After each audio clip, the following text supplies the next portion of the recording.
First off, the DOT, that's the Department of Transportation, has specific rules for refrigerated trucks. And if you're in this line of work, you know how crucial it is to follow them. Number 1, equipment checks before hitting the road. It's vital to ensure your refrigeration unit is working perfectly. The last thing anyone wants is a load of fresh produce going bad because of a malfunction. 2, temperature monitoring and logging.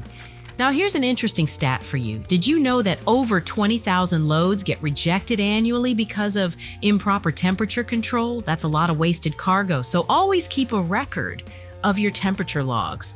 It helps avoid such rejections and shows you're maintaining safe temperatures for your cargo. Next up, training. The DOT mandates training for those who handle perishable goods. If you're new to the game or even a seasoned pro, make sure your certifications are up to date. Knowledge is power, right?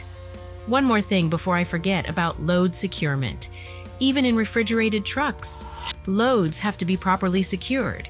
It might seem obvious, but you'd be surprised at how many times things can go awry if cargo isn't properly tied down.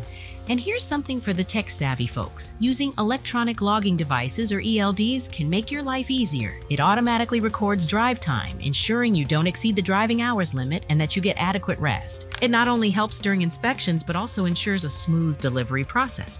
Now, if you ever feel overwhelmed by all these regulations or need some assistance, our organization is the place to go. FMCSA Registration.com. We are the #1 third-party company in America providing DOT and FMCSA permits and licensing specifically for refrigerated truck drivers and all other types of drivers. In addition to our website, you can also secure your DOT registration today by giving our third-party experts a call at 866-477-0707.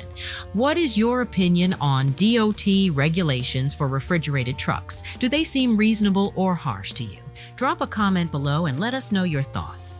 Also, don't forget to like this video, press the subscribe button, and hit the notification bell so you can stay updated about important information designed to benefit drivers and carriers.